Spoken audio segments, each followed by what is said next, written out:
सभी को नमस्कार। I hope you all are keeping safe. आप सभी सुरक्षित होंगे और आज रविवार का दिन है और आप सभी अपने रविवार को अच्छे तरीके से एंजॉय कर रहे होंगे। 30 अप्रैल आने वाली है। ये एक इम्पोर्टेंट तारीख है और इस तारीख से पहले जो कंपनी सीएसआर कर रही हैं या जो एनजीओ सीएसआर का फंड लेते हैं या डोनेशंस लेते हैं, तो उनके लिए कुछ बेसिक इंफॉर्मेशन है और आप से गुजारिश है कि इस इंफॉर्मेशन को अगर आप फॉलो करें तो आपकी संस्था, आपकी ऑर्गनाइजेशन के लिए बेहतर होगा। पहली चीज़ है कि 30 अप्रैल 2023 जैसा मैंने कहा कि बहुत जल्दी अ, बढ़ रहे हैं हम उसकी तरफ।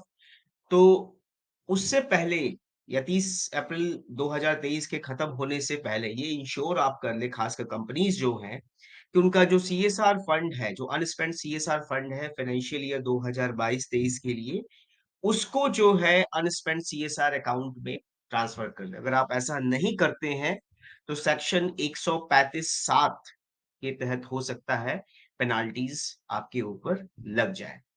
तो जो भी आपका अनस्पेंट सीएसआर फंड है, उसको 30 अप्रैल 2023 से पहले अनस्पेंट सीएसआर अकाउंट में ट्रांसफर कर दें। अब कुछ एक्टिविटीज़ हैं जो शायद आपको कर लेनी चाहिए कंपनीज़ और एनजीओज़ को। पहला तो जो कंपनीज़ हैं वो इंश्योर करें कि उनका एनुअल एक्शन प्लान जो है फाइनेंशियल ईयर 2023-24 के लिए तैयार हो और वो उनके बोर्ड के द्वारा अप्रूव हो जाए 30 अप्रैल 2023 से पहले। दूसरा है कि जो आपका एनुअल एक्शन प्लान है जो कंपनीज़ का, वो उनका 100% जो सीएसआर ऑब्लिगेशन है, उसको कवर करता हो। ऐसा नहीं कि आपने जो है एनुअल एक्शन प्लान बनाया, उसमें 40% ही जो आपका सीएसआर ऑब्लिगेशन उसके बारे में बातचीत की है और 60% के बारे में बात नहीं की है। जो भी आपका 100% सीएसआर ऑब्लिगेशन है, उसको अपने एनुअल एक्शन प्लान में आप लोग जो है इंक्लूड करें एंड देन उसको जो है बोर्ड से अपने अप्रूव करें।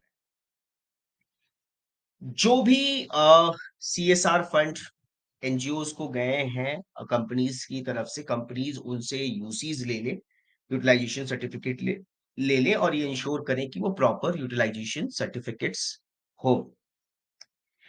चौथी चीज़ है कि वो ये भी इंश्योर करें कि जो यूनिक डॉक्यूमेंट आइडेंटिफिकेशन नंबर है फ्रॉम यूसी, उसको आईसीएआई के पोर्टल पे जाकर for full tally on financials जो है, वो भी ये इंश्योर करें कि ये चेक जो है, ये हो पाए।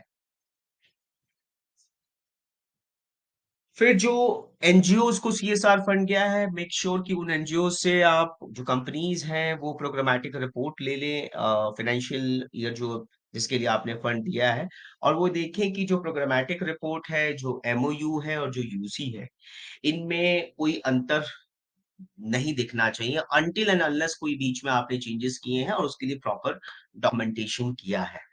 तो ये आप इंश्योर कर लें।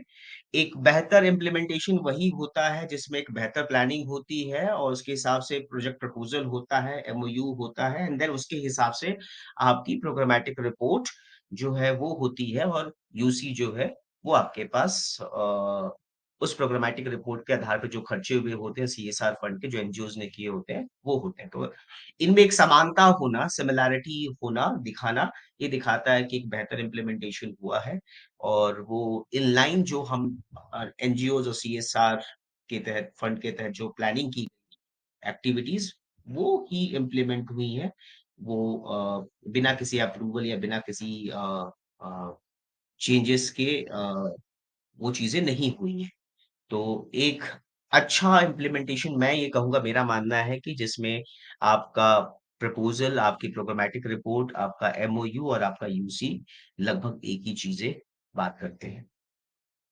एनजीओज़ के लिए है कि जो भी डोनेशन लिया है वो 10 बीडी जो फॉर्म है टू इनकम टैक्स डिपार्टमेंट 31 मई से पहले जो है वो सबमिट कर दें एंड देन जो है 10 बीई फॉर्म जो है वो डाउनलोड कर लें और जो भी आपको डोनेशंस जहाँ से भी मिली हैं, उन डोनर्स को ये आप दे दें। तो एक बहुत ही बेहतर सिस्टम होगा एनजीओज़ के लिए जब आप अपने डोनर्स को 10 बीई फॉर्म जो है दे देंगे, तो उनका भी आपके ऊपर कहीं न कहीं एक ट्रस्ट बनता है और आप एक ट्रांसपेरेंट सिस्टम को मजबूत करते हैं।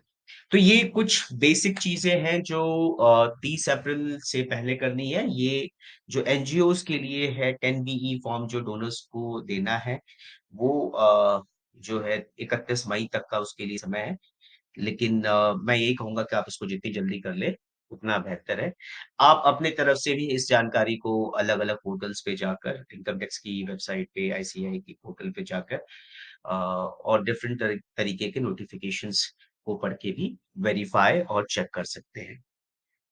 सो आप सबका बहुत-बहुत धन्यवाद। मेरा एक छोटा-सा प्रयास है कि हम एनजीओ सेक्टर की जो भी कंप्लायंस, फाइनेंसेस प्रोग्राम, प्रोजेक्ट से रिलेटेड जो भी चीज़ें हैं, उसको सिंपल बनाने का प्रयास करें और एक ये प्रयास हो कि सेक्टर के हर व्यक्ति को इन basic compliances, basic finances, basic program की चीज़ों के बारे में पता हो। अ, उसको कोई हम बहुत बड़ा डिफ़िकल्ट अ, या डिफ़िकल्टी के रूप में प्रेज़ेंट करने की कोशिश ना करें। तो इससे क्या होगा कि हमारे सेक्टर में लोगों का जो जो नॉलेज है, वो बढ़ेगी और फ़ाइनेंशियल या कंप्लायंसेस एरर या प्रोग्रामेटिक एरर होने के चांसेस कम होंगे। तो ये एक जस्ट छोटा-सा इनिशिएटिव है, अगर कहीं गलती हो तो आप उसको सुधार कर सकते हैं and this is how we can make our sector much better, much stronger and much beautiful. Thanks, धन्यवाद।